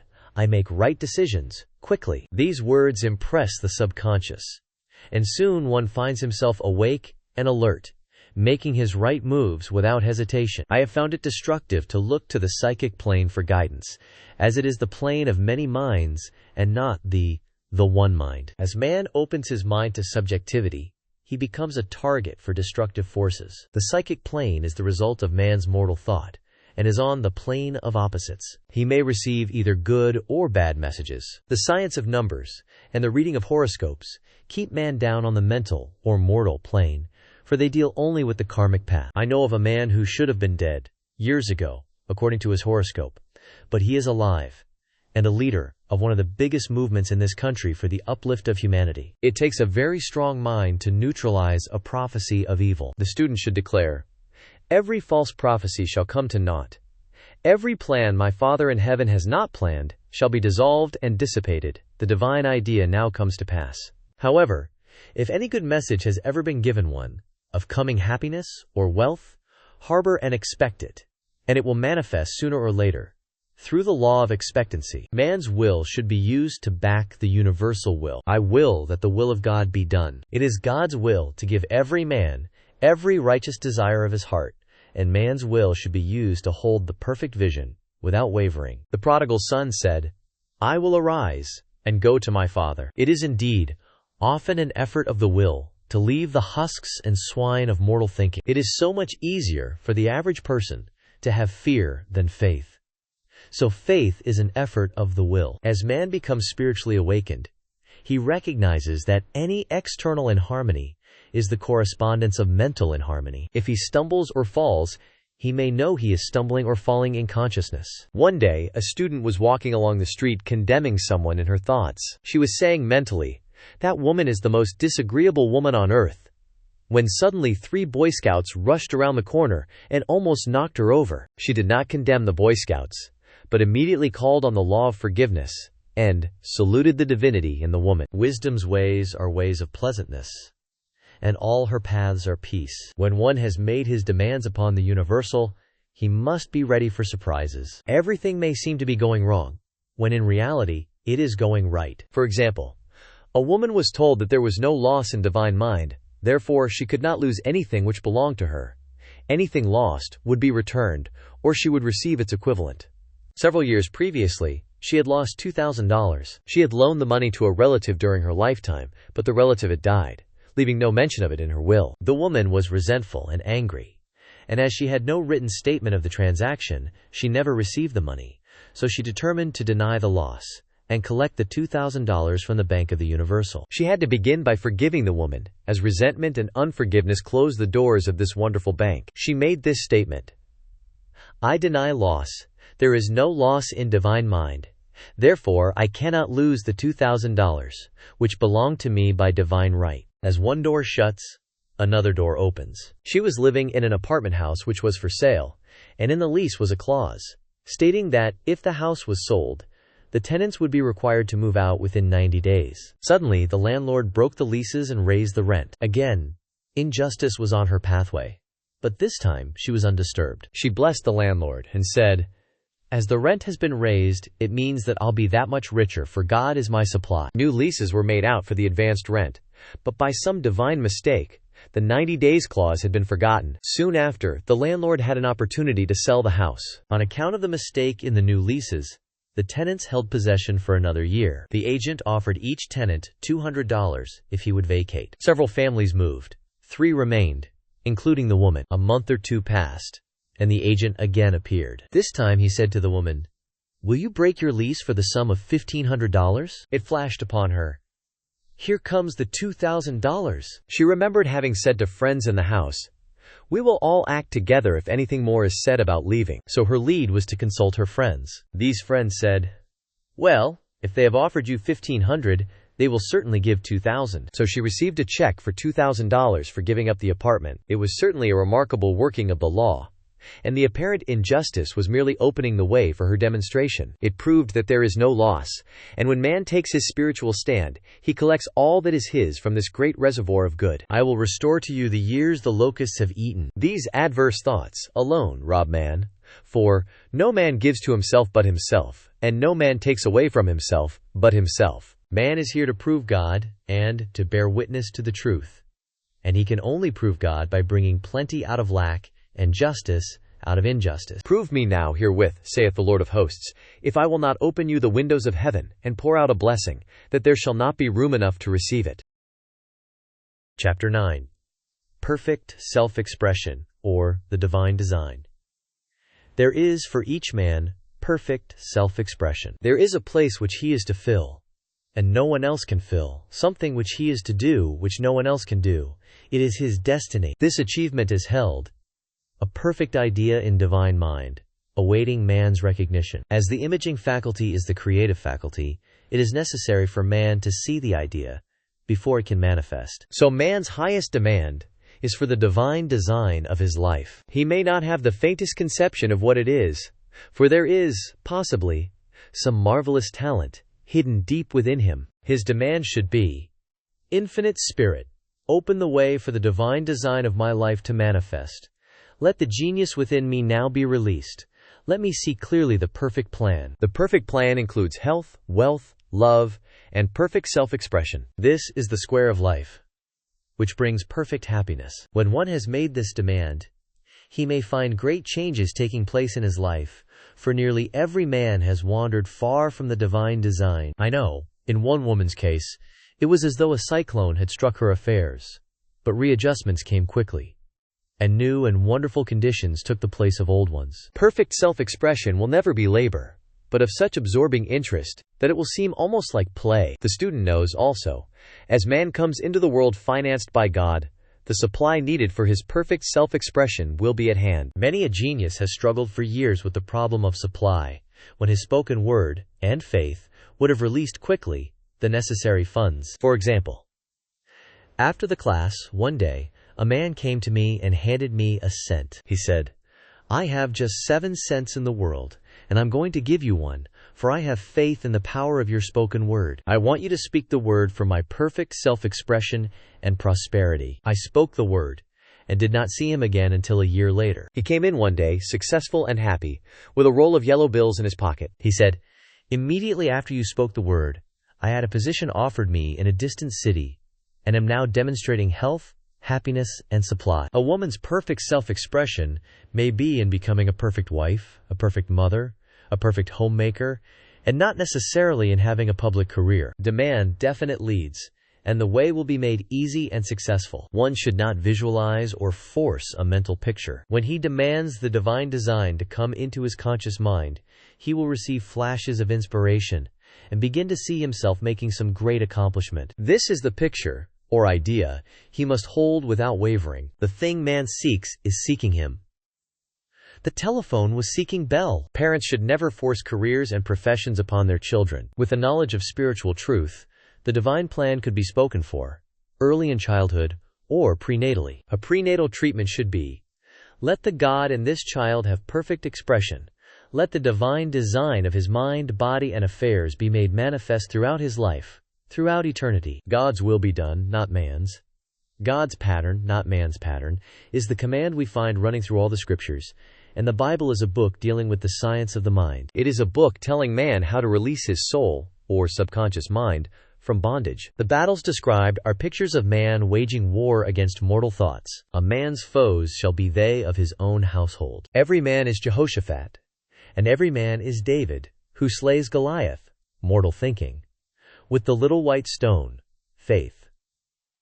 So man must be careful that his is not the wicked and slothful servant who buried his talent. There is a terrible penalty to be paid for not using one's ability. Often fear stands between man and his perfect self-expression. Stage fright has hampered many a genius. This may be overcome by the spoken word or treatment. The individual then loses all self-consciousness and feels simply that he is a channel for infinite intelligence to express itself through. He is under direct inspiration, fearless and confident, for he feels that it is the Father within him who does the work. A young boy came often to my class with his mother. He asked me to speak the word for his coming examinations at school. I told him to make the statement, "I am one with infinite intelligence. I know everything I should know on this subject." He had an excellent knowledge of history, but was not sure of his arithmetic. I saw him afterwards, and he said, "I spoke the word for my arithmetic, and passed with the highest honors, but thought I could depend on myself for history,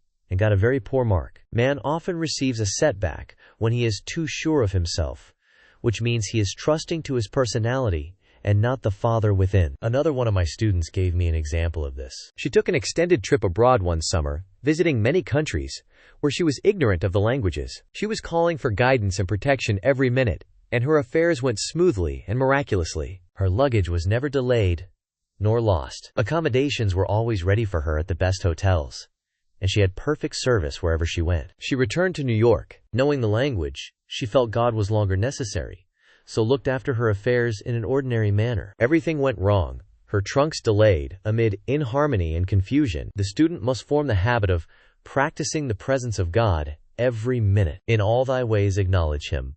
Nothing is too small or too great. Sometimes an insignificant incident may be the turning point in a man's life. Robert Fulton, watching some boiling water simmering in a tea kettle, saw a steamboat. I have seen a student, often, keep back his demonstration, through resistance, or pointing the way. He pins his faith to one channel only, and dictates just the way he desires the manifestation to come, which brings things to a standstill. My way, not your way, is the command of infinite intelligence. Like all power, be it steam or electricity, it must have a non-resistant engine or instrument to work through.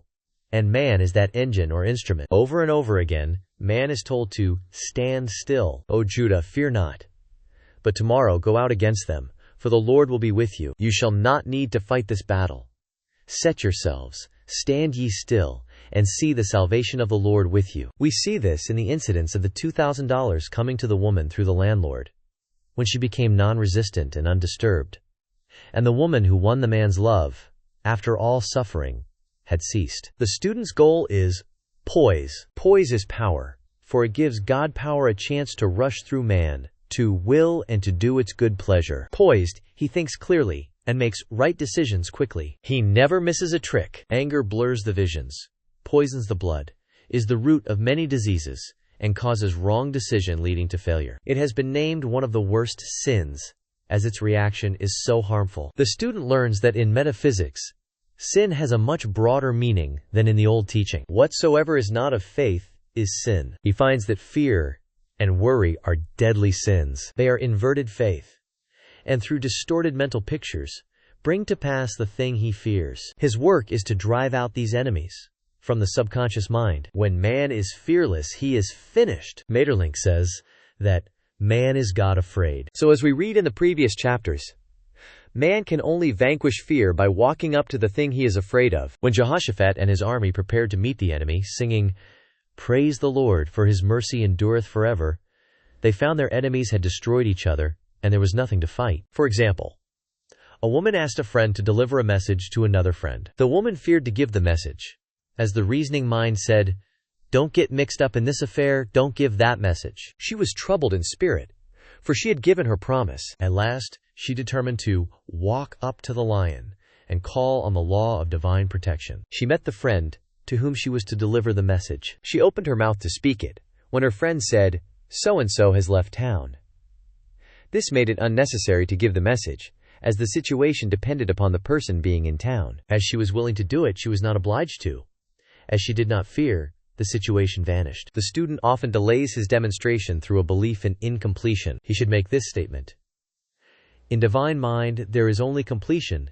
Therefore, my demonstration is completed. My perfect work, my perfect home, my perfect health, whatever he demands are perfect ideas registered in divine mind, and must manifest, under grace, in a perfect way. He gives thanks he has already received on the invisible, and makes active preparation for receiving on the visible. One of my students was in need of a financial demonstration. She came to me and asked why it was not completed. I replied, "Perhaps you're in the habit of leaving things unfinished, and the subconscious has gotten into the habit of not completing. As the without, so the within. I'll go home and finish something I commenced weeks ago, and I know it will be symbolic of my demonstration." She sewed assiduously, and the article was soon completed. Shortly after, the money came in a most curious manner. Her husband was paid his salary twice that month. He told the people of their mistake, and they sent word to keep it. When man asks, believing, he must receive, for God creates his own channels. I have been sometimes asked, suppose one has several talents, how is he to know which one to choose? Demand to be shown definitely. Say, "Infinite Spirit, give me a definite lead. Reveal to me my perfect self-expression. Show me which talent I am to make use of now." I have known people to suddenly enter a new line of work and be fully equipped with little or no training. So make the statement, "I am fully equipped for the divine plan of my life," and be fearless in grasping opportunities. Some people are cheerful givers, but bad receivers. They refuse gifts through pride or some negative reason, thereby blocking their channels, and invariably find themselves eventually with little or nothing. For example, a woman who had given away a great deal of money had a gift offered her of several $1,000s. She refused to take it, saying she did not need it. Shortly after that, her finances were tied up, and she found herself in debt for that amount. Man should receive gracefully the bread returning to him upon the water. Freely ye have given, freely ye shall receive. There is always the perfect balance of giving and receiving, and though man should give without thinking of returns, he violates law if he does not accept the returns which come to him. For all gifts are from God, man being merely the channel. A thought of lack should never be held over the giver. For example, when the man gave the 1 cent, I did not say, "Poor man, he cannot afford to give me that." I saw him rich and prosperous, with his supply pouring in. It was this thought which brought it. If one has been a bad receiver, he must become a good one, and take even a postage stamp, if it is given him, and open up his channels for receiving. The Lord loveth a cheerful receiver, as well as a cheerful giver. I have often been asked why one man is born rich and healthy, and another poor and sick. Where there is an effect, there is always a cause. There is no such thing as chance. This question is answered through the law of reincarnation. Man goes through many births and deaths until he knows the truth which sets him free. He is drawn back to the earth plane through unsatisfied desire, to pay his karmic debts, or to fulfill his destiny. The man born rich and healthy has had pictures in his subconscious mind, in his past life, of health and riches, and the poor and sick man, of disease and poverty. Man manifests, on any plane, the sum total of his subconscious beliefs. However, birth and death are man-made laws, for the wages of sin is death. The Adamic fallen consciousness through the belief in 2 powers. The real man, spiritual man, is birthless and deathless. He never was born and has never died. As he was in the beginning, he is now and ever shall be. So through the truth, man is set free from the law of karma, sin and death, and manifests the man made in his image and likeness. Man's freedom comes through fulfilling his destiny, bringing into manifestation the divine design of his life. His Lord will say unto him, "Well done, thou good and faithful servant. Thou hast been faithful over a few things. I will make thee ruler over many things, death itself. Enter thou into, in the joy of thy Lord, eternal life." Chapter 10. Denials and Affirmations. Thou shalt decree a thing, and it shall be established unto thee. All the good that is to be made manifest in man's life is already an accomplished fact in divine mind, and is released through man's recognition or spoken word, so he must be careful to decree that only the divine idea be made manifest, for often he decrees, through his idle words, failure or misfortune. It is, therefore, of the utmost importance to word one's demands correctly, as stated in a previous chapter. If one desires a home, friend, position, or any other good thing, make the demand for the divine selection. For example, Infinite Spirit, open the way for my right home, my right friend, my right position. I give thanks, it now manifests under grace in a perfect way. The latter part of the statement is most important. For example, I knew a woman who demanded $1,000. Her daughter was injured, and they received $1,000 indemnity, so it did not come in a perfect way. The demand should have been worded in this way: Infinite Spirit, I give thanks that the $1,000, which is mine by divine right, is now released, and reaches me under grace in a perfect way. As one grows in a financial consciousness, he should demand that the enormous sums of money, which are his by divine right, reach him under grace, in perfect ways. It is impossible for man to release more than he thinks is possible, for one is bound by the limited expectancies of the subconscious. He must enlarge his expectancies in order to receive in a larger way. Man so often limits himself in his demands. For example, a student made the demand for $600 by a certain date. He did receive it, but heard afterwards that he came very near receiving $1,000, but he was given just $600 as the result of his spoken word. They limited the Holy One of Israel. Wealth is a matter of consciousness. The French have a legend giving an example of this. A poor man was walking along a road when he met a traveler, who stopped him and said, "My good friend, I see you are poor. Take this gold nugget, sell it, and you will be rich all your days." The man was overjoyed at his good fortune and took the nugget home. He immediately found work and became so prosperous that he did not sell the nugget. Years passed, and he became a very rich man. One day he met a poor man on the road. He stopped him and said, "My good friend, I will give you this gold nugget, which, if you sell, will make you rich for life." The mendicant took the nugget,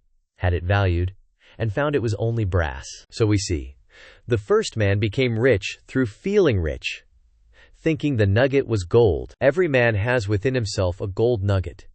It is his consciousness of gold, of opulence, which brings riches into his life. In making his demands, man begins at his journey's end, That is, he declares he has already received. Before ye call, I shall answer. Continually affirming establishes the belief in the subconscious. It would not be necessary to make an affirmation more than once if one had perfect faith. One should not plead or supplicate, but give thanks repeatedly that he has received. The desert shall rejoice and blossom as the rose. This rejoicing, which is yet in the desert state of consciousness, opens the way for release. The Lord's Prayer is in the form of command and demand. Give us this day our daily bread, and forgive us our debts as we forgive our debtors. And ends in praise. For thine is the kingdom, and the power, and the glory, forever. Amen. Concerning the works of my hands command ye me. So prayer is command and demand, praise and thanksgiving. The student's work is in making himself believe that, with God, all things are possible. This is easy enough to state in the abstract, but a little more difficult when confronted with a problem. For example, it was necessary for a woman to demonstrate a large sum of money within a stated time. She knew she must do something to get a realization, for realization is manifestation, and she demanded a lead. She was walking through a department store when she saw a very beautiful pink enamel paper cutter. She felt the pull towards it. The thought came, I haven't a paper cutter good enough to open letters containing large checks. So she bought the paper cutter, which the reasoning mind would have called an extravagance. When she held it in her hand, she had a flash of a picture of herself opening an envelope containing a large check, and in a few weeks, she received the money. The pink paper cutter was her bridge of active faith. Many stories are told of the power of the subconscious when directed in faith. For example, a man was spending the night in a farmhouse. The windows of the room had been nailed down, and in the middle of the night he felt suffocated and made his way in the dark to the window. He could not open it. So he smashed the pane with his fist, drew in drafts of fine fresh air, and had a wonderful night's sleep. The next morning he found he had smashed the glass of a bookcase, and the window had remained closed during the whole night. He had supplied himself with oxygen, simply by his thought of oxygen. When a student starts out to demonstrate, he should never turn back. Let not that man who wavers think that he shall receive anything of the Lord. A colored student once made this wonderful statement. When I asks the Father for anything, I puts my foot down, and I says, Father, I'll take nothing less than I've asked for, but more. So man should never compromise. Having done all, stand. This is sometimes the most difficult time of demonstrating. The temptation comes to give up, to turn back, to compromise. He also serves who only stands and waits. Demonstrations often come at the 11th hour, because man then lets go. That is, stops reasoning, and infinite intelligence has a chance to work. Man's dreary desires are answered drearily, and his impatient desires, long delayed or violently fulfilled. For example, a woman asked me why it was she was constantly losing or breaking her glasses. We found she often said to herself and others with vexation, I wish I could get rid of my glasses. So her impatient desire was violently fulfilled. What she should have demanded was perfect eyesight, but what she registered in the subconscious was simply the impatient desire to be rid of her glasses, so they were continually being broken or lost. Two attitudes of mind cause loss. Depreciation, as in the case of the woman who did not appreciate her husband, or fear of loss, which makes a picture of loss in the subconscious. When a student is able to let go of his problem, cast his burden, he will have instantaneous manifestation. For example, a woman was out during a very stormy day, and her umbrella was blown inside out. She was about to make a call on some people whom she had never met, and she did not wish to make her first appearance with a dilapidated umbrella. She could not throw it away, as it did not belong to her. So in desperation she exclaimed, "Oh God, you take charge of this umbrella, I don't know what to do." A moment later, a voice behind her said, "Lady, do you want your umbrella mended?" "There stood an umbrella mender," she replied. "Indeed, I do." The man mended the umbrella, while she went into the house to pay her call, and when she returned, she had a good umbrella. So there is always an umbrella mender at hand, on man's pathway, when one puts the umbrella, or situation, in God's hands. One should always follow a denial with an affirmation. For example, I was called on the phone late one night to treat a man whom I had never seen. He was apparently very ill. I made the statement, "I deny this appearance of disease. It is unreal, therefore cannot register in his consciousness.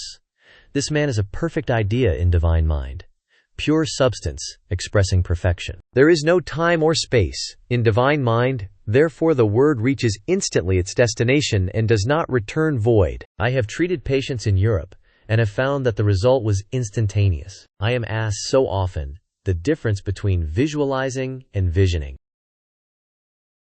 Visualizing is a mental process governed by the reasoning or conscious mind. Visioning is a spiritual process governed by intuition or the superconscious mind. The student should train his mind to receive these flashes of inspiration and work out the divine pictures through definite leads. When a man can say, "I desire only that which God desires for me," his new set of blueprints is given him by the master architect, the God within. God's plan for each man transcends the limitation of the reasoning mind and is always the square of life, containing health, wealth, love, and perfect self-expression. Many a man is building for himself, in imagination, a bungalow when he should be building a palace. If a student tries to force a demonstration through the reasoning mind, he brings it to a standstill. "I will hasten it, saith the Lord." He should act only through intuition or definite leads. Rest in the Lord and wait patiently.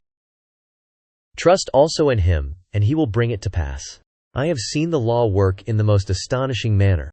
For example, a student stated that it was necessary for her to have $100 for the following day. It was a debt of vital importance which had to be met. I spoke the word, declaring Spirit was never too late, and that the supply was at hand. That evening she phoned me of the miracle. She said that the thought came to her to go to her safe deposit box at the bank to examine some papers. She looked over the papers, and at the bottom of the box was a new $100 bill. She was astounded, and said she knew she had never put it there, for she had gone through the papers many times. It may have been a materialization, as Jesus Christ materialized the loaves and fishes. Man will reach the stage where His word is made flesh, or materialized, instantly. The fields, ripe with the harvest, will manifest immediately, as in all of the miracles of Jesus Christ. There is a tremendous power alone in the name Jesus Christ. It stands for truth made manifest. He said, "Whatsoever ye ask the Father, in my name He will give it to you." The power of this name raises the student into the fourth dimension,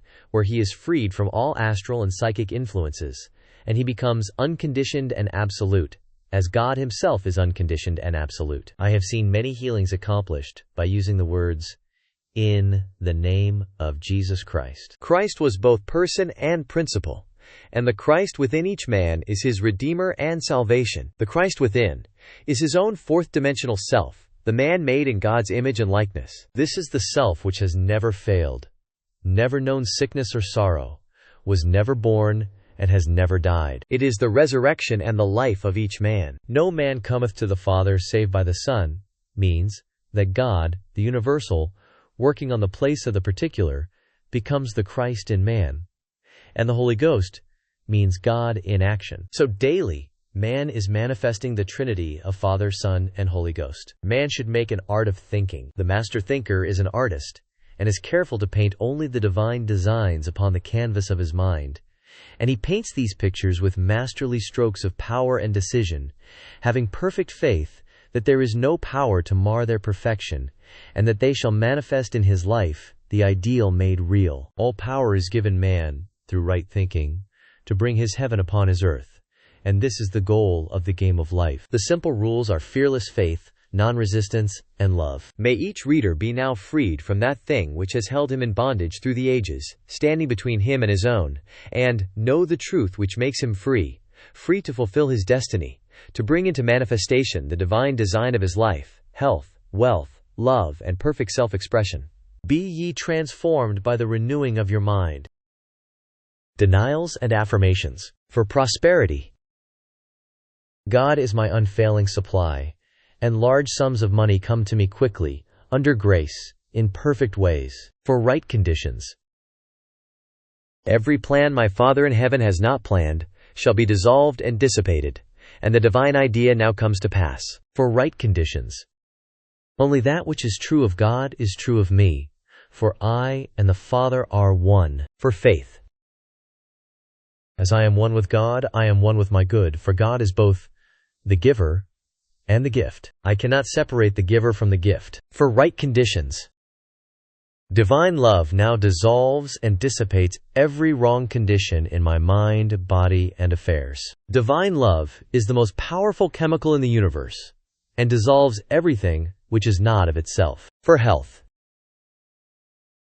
Divine love floods my consciousness with health, and every cell in my body is filled with light. For the eyesight. My eyes are God's eyes. I see with the eyes of spirit. I see clearly the open way. There are no obstacles on my pathway. I see clearly the perfect plan. For guidance. I am divinely sensitive to my intuitive leads, and give instant obedience to thy will. For the hearing. My ears are God's ears. I hear with the ears of spirit. I am non-resistant, and am willing to be led. I hear glad tidings of great joy. For right work. I have a perfect work in a perfect way. I give a perfect service for perfect pay. For freedom from all bondage. I cast this burden on the Christ within, and I go free.